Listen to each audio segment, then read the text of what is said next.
Ladies and gentlemen, welcome to the Think Tank podcast. My name's Maria Van Vuglis from The Conscious CEO. I chat with various experts who are making an impact in the universe on topics such as business systems, personal branding, pitching, lead generation, revenue and profit, mindset, public speaking, and even team culture in the world of business. So welcome to this episode. Welcome everyone, it's Michael Haan from Care to Grow, and I've got Maria Van Vuglis with us. How are you, Maria? I'm very well, thank you. So this is a women's empowerment series where interviewing women on how they've used their voice and visibility to create change, and I'm really excited to have you as a part of this series. So I know you're going to add so much value to younger women, again, sharing your story. Just a bit of background, we've probably known each other for over 12 months. I love your business name, so it's The Conscious Leader. You've been doing that for 8.5 years. And if you didn't have that name, I would have stolen it off you. I think it's just so empowering for people to start becoming conscious around how they're leading, how they're acting, and how they're bringing other people, employees on that journey, so to speak. So really looking forward to learning a bit more about that. So you're a business growth strategist, international NLP trainer, and you run a podcast. So I had the privilege of just being on it not long ago around the think tank. And I think that's great, being creative and getting different ideas. And you're also a speaker, so you're very busy. Yes, I am. I do find some time for myself here and there. So before we sort of get to know a bit more about your business and some of the sort of leadership that you've been through, let's, I suppose, get to know you yourself. So like, how'd you grow up, or what do you do personally, just so the people can get to understand you? Yeah, sure. So my background in terms of where I've come from, I come from a really strong cultural background. My parents are Greek. So family values is quite strong in my family. But the one great thing about my upbringing was I was continuously surrounded by the beliefs and the attitudes of business. My dad had been in business my whole life. So I found out what it took to work hard in their perspective, in their world, but also to know how to make something for yourself rather than having to go to work for someone else. So my dad's thinking and beliefs and so forth inspired me to go out and create my own businesses and pave my own path rather than going out and choosing to work for someone else. In saying that, I did learn a lot because not everything that my dad did know was the only way to do things in business. So I had to go out and create my own identity and my own thinking in the business world to create my own life essentially and walk my own path rather than the path that they had already done. Yeah. So I did that and I became a naturopath. So I've got a degree in complementary medicine and I had my own clinic for quite some time, and then I delved into the fitness industry as well. So I built a business in health and fitness for over 10 years. And I loved what I did. I was really passionate about it. I'm still passionate about health and fitness, but I couldn't find ways to be able to create a sustainable business over those 10 years. And that led me into more of a stable job, let's say, to go and get a government job and work in the police force as a police officer for about 3 years. Yep. Yeah, so I did that and I was still running my natural therapy business on the side from that. But then I discovered that you can help someone physically, but if they're still running the same belief patterns and strategy that they were running previously while they were creating that physical transformation, let's say, what I found was they hit something significant in their lives and they sabotage those results. So that made me curious in terms of how else I can help people in an aspect more of the psychology of the mind and how I can create sustainable results, not only within someone's health, but also within business for myself as well. And that led me into the path of personal development and neuro-linguistic programming, hypnosis, and so forth. And I created profound changes within my own self and my own business in such an accelerated rate that I was like, I've got to be able to help other people do the same. And Yeah. that's led me to my now business, The Conscious CEO, to create that, holistic thinking and that approach with individuals when creating businesses, but also creating sustainability within themselves and also within the business itself. That's been roughly my journey. So I've had many lessons and ups and downs, but I'm definitely still growing and learning as we do throughout life. So I think, and thank you for sharing that sort of background. And what sort of resonated for me is how you're brought up to be visible, to really give it a go and work hard. That's certainly that work ethic that's come out, and ideally use your voice. And I'd be interested in that sort of conscious CEO and dealing with people that might have egos, or like some stories around maybe how you dealt with that with our male conscious CEOs. I'm not sure, but it'd be interesting just to get a story or two around how that sort of went. Yeah, sure. And this is quite interesting. And it was something definitely that I had to overcome myself in stepping up and being confronted with, people like that, let's say. Because as I was growing up, I was taught to be, seen but not heard. So in terms of being visible in the business world, it was quite challenging for myself. So I had to overcome my own limitations in actually stepping up and speaking my voice and being empowered to do so, because it was instilled into me at such a young age that you do what you have to do, but no one has to know about it. And as you know, in business, people have to know who you are in order for people to buy and to be able to create change and make a difference in your own world, but also within your own life. So especially in the corporate world and also in the police force, where it was quite male dominated, you did see a lot of those kinds of personalities, let's say. And for me, it was quite confronting, and because I didn't have the tools and resources to know how to communicate effectively to overcome that. So that was a great lesson for me to be able to step up, because I found what was happening is being in an environment like that, it molded me in a way to be able to either go with the flow of what was the norm, or to be a square peg in a round hole and create my own path in where I was going. And over the time that I was actually in the police force, I had worked with a coach at that time to overcome those certain limitations. And what happened was, eventually I was awakening, let's say, or having those aha moments to say, hey, do you want to take control of your life? And do you want to actually build that path that you want to go?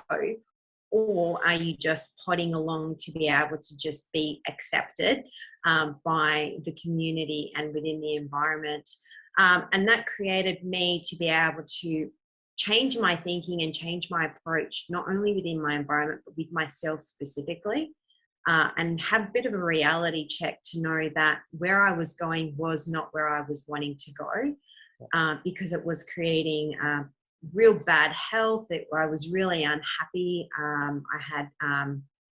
I wasn't fulfilled in terms of where I was going with that. So I made a choice and I left, because eventually I didn't fit into that environment, because I just had my own voice and I was thinking quite differently.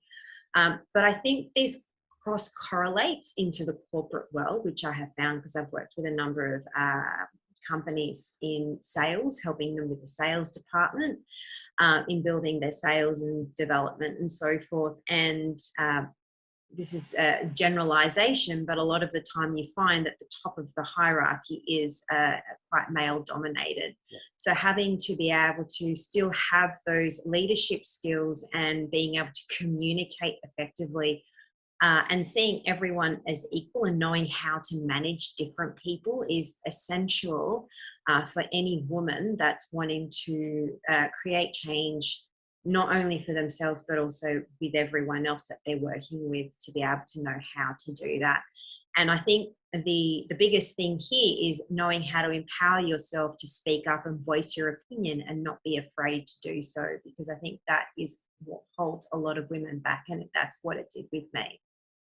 And you said that you had a business coach that sort of supported you in regard to maybe changing habits or former beliefs that you had for some time growing up in regard to not, being seen but not heard. How long did that actually change, that sort of shift? How long did it take? Yeah, the reprogramming, that shift. Yeah, so I had an NLP coach, and he was in business as well, and he became my mentor in business as well. Those changes occur within a matter of one session. That's how quick and profound this happens. It's accelerated human change. That's what NLP does. So to be able to give those tools and have people be able to access those, it just puts it into perspective in terms of how quickly people can actually create change or transform their life. It's that quick.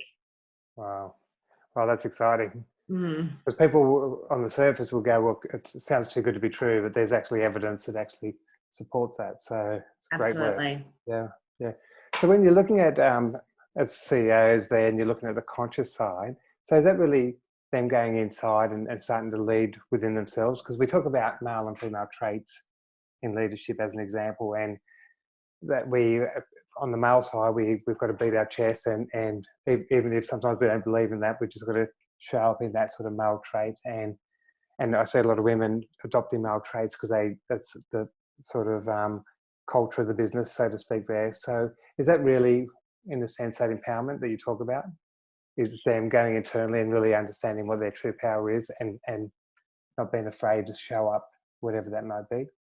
Yeah, I love this question because if, for example, a female's in a male-dominated environment, they will start adopting certain traits in order to fit in. And you may see this in some women that express more masculine qualities. But we both have feminine and masculine energy within us. It's a matter of how to harness both sides of the spectrum and utilize them for strategic focus or creative flow, which you both need in business. In terms of consciousness in business, a lot of women focus on the strategy and not necessarily focus on what's actually motivating and driving them at the unconscious level. And this is why I call my business the Conscious CEO, because it encompasses not only the conscious but the unconscious mind together to bridge the gap in order to execute those strategies really effectively. And in leadership specifically with women, in being able to know how to be able to communicate that is very imperative in order to continue to grow up in terms of, whether it be a manager, a director, or, the CEO of a specific company. Having that self-belief within oneself to be able to do so is all about being empowered to know how to make decisions that are true for the individual itself. Yeah. And so for a woman, and I've spoken with a lot of women, and they'll go into a meeting room which is 90% males, and they tend to be, it's an important meeting or it's a boardroom, whatever the case may be. And it'd be just interesting to get some tips from you on how they can maybe show up in regard to showing their confidence, their presence, their energy in the room there. I'd love to hear some guidance or some tips around that if you've got some. Yeah, sure. So how to be more present in the room, first of all, is be prepared when you go into a meeting, into a boardroom meeting. Secondly is knowing what the outcome is of what you're wanting to achieve at the end of that meeting specifically. And thirdly is, if you have certain suggestions or opinions, voice those up. If you feel as though you have got fear or some sort of negative emotion that's creeped up and you're hearing yourself talk, that's preventing you from actually saying that, what I would say is observe that, because all you have to do is become self-aware that that's happening in order to overcome that. Self-talk never goes away. It's knowing how to be able to utilize it in a way that's empowering. So take a moment if a negative thought comes up and ask yourself, what's a new empowering belief that I can do in order to replace it? And then go in with 100% certainty and volition and express yourself however that may be. Yeah. Now, not everyone's going to like you within that meeting. So be prepared that everyone has their own opinions. And just as, as yourself, as a person, we all have our own opinions. So I always say everyone has their own view of the world. So just respect that and express your opinion and tell them that you respect their opinion as well. So that's another way. In order to come into a meeting with self-confidence, I would say get yourself in a particular state before you actually go into the meeting, right? Now, if you are feeling drained and exhausted from all the other, meetings or phone calls that you've made for that day, take 5 minutes in the toilet and actually, what I love, I think Brene Brown actually, she says this, is go into the toilet and do a power pose and stand there for 5 minutes with a big smile on your face. Yep. And it makes a really great shift in your physiology, so your body language, in order to change the emotions and feelings that are happening within yourself. Another way you can actually do that is do a meditation. I'm big on meditation or mindfulness, let's say, to be able to take control of what's happening within your own mind and your own state in order to change your behaviors. So there's some key tips. The other thing is that you can do is set some positive anchors around your desk or your work environment. So that may be an empowering song. It might be some affirmations that you might have set up. It might also be a phrase that you might say to yourself before you actually walk through the door of the conference room in order to trigger a certain state. Now, the key here is to ensure that the picture that you create in your mind for that positive state matches the emotion that you're actually wanting to produce. Because if you're say producing excitement, but you can't actually imagine what excitement looks like, it's not going to sustain you throughout that meeting. So you need to make sure that you have an image within your own mind of what that looks like and what that feels like. So they're just some key tips there. Wow. There's a lot of tips there, so I appreciate that. There's a lot of learnings there. And I was going to ask that if someone wanted to either take that further or have some sort of catch up with you, have you got anything that would support younger women or women in general in regard to catching up and having that sort of consultative approach to where they're going and what support you can offer them? Yeah, sure. So I offer a free business blueprint call, which goes for about 30 minutes. And all we do is we simply uncover what's holding the person back, whether that be what's preventing them from actually getting themselves out there and getting visible, what's actually causing them to not make any sales, or with their marketing. A lot of people do not like sales, so this is quite common, I have found. And people have beliefs around that. So it's a matter of uncovering what's actually holding them back in getting what they want in terms of what that outcome is. And you can simply book a time through my website and we can have a chat over the phone. There's no obligation. It's just to simply bring this to your awareness so you know what to do next. What is your website, Maria, so they can look it up? So it's mariavanvukelis.com. Will you put the last, because it is a bit of all of the alphabet. I had to practice it, to be honest, but that's no, there's so much value there, and thank you for, I suppose, providing a resource for people to, in a safe way, have that communication with you and actually get to understand what they can do, what they can shift, and by the sounds of it, everyone can be empowered to actually make some significant changes, even in a short period of time that will support them in life, career, and yeah. So I'm very grateful for you being a part of the series. I knew you'd add a lot of value. It's my pleasure. Again, very grateful for that, and thank you for your time. Thanks, Michael. All the best. Bye. Thank you so much for tuning in, and I trust that this episode has been helpful for you in business. My name's Maria Van Vukelis from The Conscious CEO. Till next time, bye for now.